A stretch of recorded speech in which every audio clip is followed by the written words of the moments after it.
Mukunda jewellers మొట్టమొదటి factory outlet ఇప్పుడు కూకట్పల్లి, కొత్తపేట్, సోమాజిగూడ మరియు ఖమ్మంలో. నమస్తే రమగారు. నమస్తే జయ. మనము ఒక బ్రేకింగ్ న్యూస్ చూస్తా ఉన్నాము. లడ్డు మీద ఒక వివాదాస్పద వ్యాఖ్యలు వింటున్నాము. ఏది నిజమో ఏది అబద్ధమో అసలు ఏం జరుగుతుందో తెలియని పరిస్థితి. ప్రతి ఒక్కరికి కూడా ఒక ఆశ్చర్యకరమైన విషయం అన్నమాట. మీ స్పందన ఏంటండి? అంటే ఇంతగా మత విశ్వాసాన్ని దెబ్బతీసేంత పని జరుగుతుందని ఎప్పుడు నమ్మలేదు జయ. చాలా వింతగా అనిపిస్తుంది. నిన్న పొద్దుటి నుంచి ఆ న్యూస్ కనపడిన దగ్గర నుంచి అన్నం బాగా పోవట్లేదు. ఈ ఇన్ని సంవత్సరాల నుంచి ఎంత విశ్వాసంతో ఉన్నాము. కళ్ళ నీళ్ళు వచ్చే పరిస్థితి కాదు. ప్రసాదం అంటే అన్నం కంటే ఎక్కువ. రోజు తినే అన్నాన్ని కంటికద్దుకోం, తినేస్తాం. ఆ పూటకి కడుపు నిండుతుంది. ప్రసాదం అనగానే మన లోపల ఎన్ని రకాల హార్మోన్స్ రిలీజ్ అవుతాయో సంతోషంతో. ఇన్ని కోట్ల మంది నమ్మే విషయంలో ఇంత అపనమ్మకమైన వ్యవహారం జరిగింది. కొంతకాలంగా మనం దాన్నే మహాప్రసాదంగా భావిస్తున్నామంటే ఇంత నమ్మక ద్రోహమా? ఇంత తెగబడిపోతారా ఎవరైనా? ఎందుకు చేయాలి ఇట్లా? పైగా ఏ దైవానికి ఎవరికి మనం ఒక ప్రసాదాన్నో ఒక విషయాన్నో ఒక పూజనో అందిస్తున్నామో దానికి సంబంధించిన వ్యక్తులందరూ ఆ దైవం పట్ల విశ్వాసం ఉన్నవాడైతేనే సరైనది అవుతుంది. మన ఇంట్లో ఒక పూజ చేసుకుంటాం, ఎంత శ్రద్ధగా చేస్తాం. ఓ పురుగున్న పువ్వునో పుచ్చిన పువ్వునో పెడతామా? నైవేద్యం బాగా కుదరకపోతే పాలు పోసాం, పాయసం చేసాం, పాలు విరిగిపోతే అది నైవేద్యం పెడతారా? ఒక బాగుండని వస్తువుని మీరు నమ్మే దైవానికి చూపిస్తారా? చూపించినప్పుడు ఇప్పుడు ఇది సరైంది కాని వస్తువుని దైవానికి చూపించి అది ప్రజలందరికీ ప్రసాదంగా పంచటానికి ఎంత గుండె కావాలి? ఆ గుండె ఎంత తప్పుడుది కావాలి? అవతల వాళ్ళ నమ్మకాన్ని ఇంత దెబ్బతీయకూడదేమో అనిపిస్తోంది. ఒక వ్యక్తులు ఒకళ్ళు వీళ్ళు అని పేర్లు పెట్టలేకపోతాం జయ.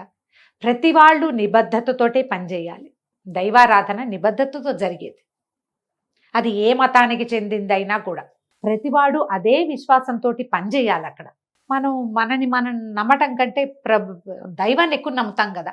నమ్ముతామా? అంతే కదా. మరి ఇప్పుడు ఆయన ప్రసాదము ఆయన దగ్గర నుంచి ఇది వెనక్కి తిరిగి మన చేతికి వచ్చిందంటే చాలా మంది తలస్నానం చేయకుండా తిరుమతి ప్రసాదం తీసుకోరు. తిరుపతి నుంచి తెచ్చుకున్న ప్రసాదాన్ని దేవుడి దగ్గర పెట్టి కానీ ఇంకొకళ్ళకి ఇవ్వరు. అంత గౌరవించదగిన వస్తువుని మనం సరైంది తీసుకోలేదేమోనన్న భావన ఎంత బాధిస్తుంది.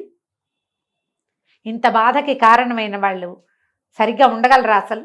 ఇంతమంది మన దుఃఖం కష్టం అంతా ఇప్పుడు ఇన్ని సంవత్సరాల నుంచి ఇలాంటిది ఏదో జరుగుతోందంటే ఎన్ని సంవత్సరాలు మనం ఎన్నిసార్లు తిరుమల వెళ్ళాం, ఎన్నిసార్లు ఆ లడ్డూ ప్రసాదాన్ని మనం తెచ్చుకుని తిన్నాం, మనం అందరికీ పంచిపెట్టాం.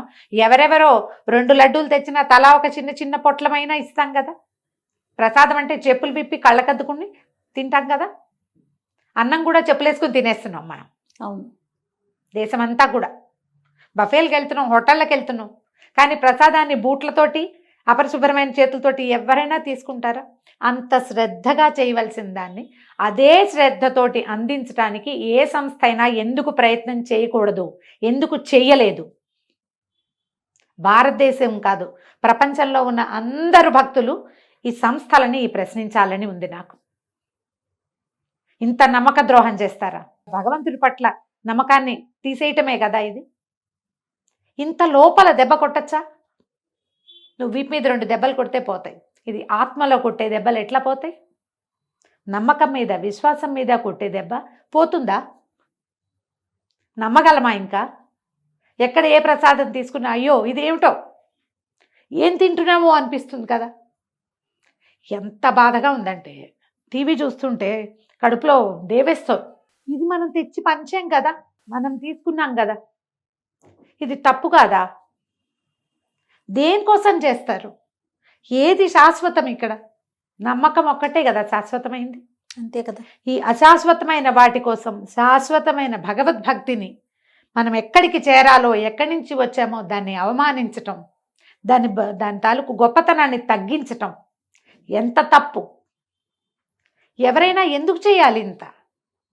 ఒక్క క్షణం కళ్ళు మూసుకుంటే ఎక్కడికి వెళ్ళిపోతామో తెలియదు కదా మనం. దేనికోసం చేస్తారు ఎవరైనా? విచిత్రంగా వింతగా అనిపిస్తుంది. మనం చూడు, రాముడిని నమ్మే దేశం మంది. సంవత్సరం క్రితం, ఏడాది కూడా కాలేదు ఇంకా, రాముల వారి పునఃప్రతిష్ఠ చేసి దేశమంతా ఉప్పొంగిపోయింది. ఇంకా అయోధ్యకి దారులు వెళ్తూనే ఉన్నాయి. కలియుగ ప్రత్యక్ష దైవమైన వాడికి ఇంత అవమానమా? 2 యుగాల క్రితం ఉన్న రాముణ్ణి మనం కొలిచి పూజించుకుంటున్నాం. ఈ యుగానికి ప్రత్యక్షమైన దైవమైన వాడిని ఇంత అవమానిస్తామా? ఎందుకు దీనికి ప్రతిక్రియ చేయలేకపోతున్నాం? మనం గట్టిగా ఎందుకు ప్రశ్నించలేకపోతున్నాం? ఇది నిజమో కాదు, ఇంకా పూర్తిగా దాని మీద నిర్ధారణ ఏర్పడిందో లేదో తెలియదు మనకి. కానీ ఆ మాట వింటేనే వింటే ఒళ్ళు జలధరించట్లా? దుఃఖం కష్టంగా ఉంది జయ. మన నాన్నని నాన్న కాదంటే ఎలా ఉంటుందో, మన ప్రసాదాన్ని అది సరైంది కాదంటే అలాగే అనిపిస్తోంది నాకు. నా వరకు నాకు చాలా పెద్ద కష్టంగా ఉంది జయ. ఇది ఎన్నో జరుగుతాయి మానవ తప్పిదాలు. మానవులు క్షణికోద్రేకంలో 100 రకాల పనులు చేస్తారు. ఆడవాళ్ళ పట్ల అవజ్ఞగా ప్రవర్తిస్తారు, వృద్ధుల పట్ల అవమానకరంగా ప్రవర్తిస్తారు, పిల్లల్ని హింసిస్తున్నారు, ఏవేవేవేవో చెడ్డ పనులు చేస్తున్నారు. ఎంత చెడ్డ పని చేసినా ప్రతి వాడికి వాడి నమ్మకం ఒకటి ఉంటుంది, ఆత్మ ఉండాలి.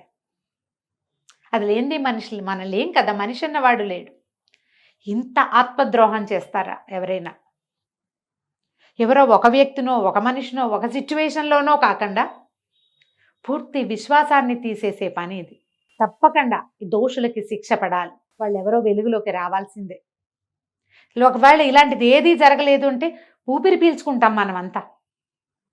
ప్రపంచంలో ఉన్న ప్రతి భక్తుడు ఊపిరి పీల్చుకుంటాడు. అలాంటి రోజో ఇలాంటి రోజో తప్పకుండా ఇది జరిగి తీరాలి, తెలిసి తీరాలని అనిపిస్తుంది. ఇప్పుడు ఇంతకాలం తిన్నాం, మన విశ్వాసం దెబ్బతినిపోయింది కదా అంటే భగవంతుడు ఉన్నాడు కాబట్టి బయటపడింది. లేకపోతే తెలియకపోతే మనం ఇలాగే ఉంటాం కదా ఈ చీకట్లోనే. అంతేగా. భగవంతుడికి నివేదన చేసేది కానీ, ప్రసాదంగా వినిమయం చేసేది కానీ, సరైనది చేస్తేనే మనకి ఏదైనా దానివల్ల ఫలితం లభిస్తుంది. సరైంది కానప్పుడు చేసిన పనికి ఏ ఫలితము లభించదు. మన శాస్త్రాలు చెప్పేది అదే కదా. ఎవరైనా ఇది గుర్తెరిగి ప్రవర్తిస్తేనే మంచిది. లేకపోతే ఈ రామాయణపు గాథల్లో ఒక కథ చెప్తారు. ఒక కుక్క వీడెవడో నన్ను కొట్టాడు అని రాముల వారిని అడుగుతుంది. శిక్ష వేయొద్దు ఇతనికి, ఇతన్ని దేవాలయాల మీద అధికారిగా నియమించు, తప్పు చేసిన వాడిని, దైవద్రవ్యం తిన్నవాడు కుక్కై పుడతాడు, నేను అలాగే పుట్టాను, వీడు కూడా కుక్కలా పుడతాడని చెప్తుంది. దైవద్రవ్యాన్ని అపహరించిన వాడికి ఏ జన్మ వస్తుందో మనకి గ్రంథాల్లో చెప్పబడింది. ఆ దారికి వెళ్ళొద్దు ఎవరైనా సరే. సరైన దారిలో వెళ్తే మీ విశ్వాసము దెబ్బతినదు, మా విశ్వాసము దెబ్బతినదు. బాధగా లేదా జయ? తలుచుకుంటుంటే అవునండి, కడుపులో తిప్పుతుంది, దుఃఖంగా, చాలా కష్టంగా ఉంది. ఏమిటిది, ఇక్కడ ఎక్కడికి వెళ్తున్నాం మనం అనిపిస్తోంది. జనరల్గా నేను ఇలాంటి వాటికి దేనికి మాట్లాడను. ఇది ఎంత పెయిన్ఫుల్గా ఉందంటే 2-3 సార్లు మాట్లాడేసరికి చేతులోనికి కళ్ళలోంచి నీళ్ళు వచ్చేస్తున్నాయి. ఇదే తిన్నాం మనం అనిపిస్తోంది, పంచాం అనిపిస్తోంది, ఇంత పని చేయించారు మనతోటి అనిపిస్తోంది. ఎందుకు వాళ్ళు బాగుండాలి? వాళ్ళకు కూడా సరైన సమాధానం లభించాలి కదా ఎవరికైనా కూడా. దయచేసి దీన్ని ముందుకు తీసుకెళ్దాం, దీనికి సరైన సమాధానాన్ని తీసుకుందాం మనం. దానికోసం ప్రతి వాళ్ళు ప్రయత్నం చేద్దాం. పైగా టీటీడీ అంటే ఎన్ని వందల సంవత్సరాల నుంచి ఉన్న సంస్థ, ఎంత నమ్మకం ఉంది. ఈయన కలియుగ ప్రత్యక్ష దైవం అంటే మనమేనా? మన భారతదేశంలోనేనా? ప్రపంచపు నలుమూలల నుంచి వచ్చే వాళ్ళ ఫారినర్స్ కనపడతారు, ఇతర మతస్థులు కూడా కనిపిస్తారు. ఇతర మతస్థులు ఇచ్చినటువంటి బంగారు కమలాలతోటే సహస్రదళ పాద పద్మారాధన చేయించుకుంటాడు స్వామి. మన మతం వాళ్ళు ఇచ్చినవి కాదవి. ఎన్నో మత విశ్వాసాలన్నిటికీ ఆలవాలంగా ఉండేటువంటి మహాస్వామికే ఇటువంటి అన్యాయము, ఇటువంటి అవమానము జరిగితే ఎంతమంది కోట్ల మంది భక్తుల మత విశ్వాసాలని మీరు దెబ్బతీసినట్టే కదా. ఇప్పుడు ఇంత పెద్ద దేవాలయము, ఇంత పెద్ద ధార్మిక సంస్థ, ప్రపంచంలో అత్యుత్తమ ధార్మిక సంస్థల్లో ఒకటిగా, రెండోది నాకు తెలిసి. ఇంత గట్టి ఇది ఉన్నప్పుడు, ఇన్ఫ్రాస్ట్రక్చర్ ఉన్న చోటే ఇలాంటి పని జరిగితే ఇక చిన్న చితక దేవాలయాల్లో ఇంకా ఎలాంటివి అయిపోతాయో. ఒక విశ్వాసం నడిచే చోట ఆ విశ్వాసులే, వాళ్లే ఎవరైతే ఈ స్వామిని నమ్ముతారో, ఎవరైతే ఈ ప్రతిమా స్వరూపాన్ని పూజించడానికి ఉద్యుక్తులవుతారో వాళ్ళనే తీసుకోవాలి, వాళ్ళకే అవకాశం రావాలి. అప్పుడే కదా మనం శ్రద్ధగా చేస్తాం, మన ఇంట్లోది మనం శ్రద్ధగా చేసుకుంటాం. పరా ఇంటివాడికి మన ఇంటి మీద శ్రద్ధ ఎందుకు ఉంటుంది? వేరే వాళ్ళు ఎవరు రాకుండా ఉంటేనే ఇది సరిగా కుదరచ్చు బహుశా. ఆలోచించండి. టీటీడీ లాంటి సంస్థ నుంచి దీన్ని ఎక్స్పెక్ట్ చేయలేం మనం. ఇప్పుడు ఇది సంస్థ కూడా ఉంది కదా, మరి ఇందులో అవును. ఎవరో పై వాళ్ళు వచ్చి చేయలా, మీరు చేసిందే. మరి ఇంకొంచెం జాగ్రత్తగా చేసి ఇంకా కొంచెం ప్రజల్ని భగవంతుడి వైపుకి చేర్చే విధానాన్ని చూడాలి కదా. ఇప్పుడు మన సంస్థను తప్పు పట్టడం కాదు, కానీ ఇంత పెద్ద బ్లండర్ జరిగింది అంటే మరి ఏమనాలి దాన్ని? ఎక్కడ అజాగ్రత్త జరిగింది? ఎక్కడ మీరు ప్రమత్తత ఎక్కడ కోల్పోయారు? లోపం ఈ జరిగిందని లోపం ఆలోచించాల్సిన ఎక్కడ విషయం. ఇంత లోపభూయిష్టంగా ఉందా మన సంస్థ? ఇంత పెద్ద తప్ప ఏదో ఒక చిన్నదో పొన్నదో కాదే. మహాప్రసాదం తిరుపతి లడ్డి పేటెంట్ ఉన్న ఇది కదా, ఎన్నాళ్ళైనా పాడయ్యేది కాదమ్మా ఇది వరకు. అవును. ఇప్పుడు తొందరగా వాసన ఎందుకు వచ్చింది? తొందరగా ఎందుకు చెడుతోంది ప్రసాదం? ఎక్కడ పైగా ఇదివరకట్లాగా చేతులతో చేసేది కాదే, ఇప్పుడు చాలా మెషినరీ అవి కూడా వచ్చినాయి, మనం అప్పుడప్పుడు చూస్తున్నాం. అవును. మరి ఇంత ఉన్నప్పుడు ఈ కాస్త నిర్వహణ లోపమో, జాగ్రత్త లోపమో, టెస్టింగ్ లోపమో ఎందుకు జరగాలి? ఇన్ని వేల మందికి అన్నం పెడుతుంది టీటీడీ. ఎంతమంది ఉద్యోగులు ఉన్నారు? మీరందరూ మీ ఆత్మల్ని ప్రశ్నించుకోవాలి కదా. ఇప్పుడు మేమందరం ప్రశ్నించుకుంటున్నాం, భక్తులందరూ ప్రశ్నించుకునే పరిస్థితి వచ్చింది. ముందు సంస్థ మీద ప్రశ్నలు ఏర్పడి సంస్థాగతమైన మార్పులు ఏవైనా సరైనవి చేస్తే ఇలాంటి పొరపాట్లు జరగకుండా ఉంటాయి. విశ్వాసాన్ని దెబ్బతీసే ప్రయత్నం చేయకండి. మనుషుల మనగడకి మనం బతికి ఉండాలంటే విశ్వాసమే ముఖ్యం. ఆహారం ఎంత అవసరమో, గాలి ఎంత అవసరమో, విశ్వాసం అంత అవసరం. నమ్మకం కావాలి, దైవం పట్ల నమ్మకం ఉండాలి మనకి. ఈ ఆరాధన మీద అపనమ్మకాన్ని కనుక కలిగిస్తే దేశం చాలా తొందరలోనే నాశనం అయిపోతుంది. జాగ్రత్త వహించండి దయచేసి. నమస్తే. నమస్తే జయ.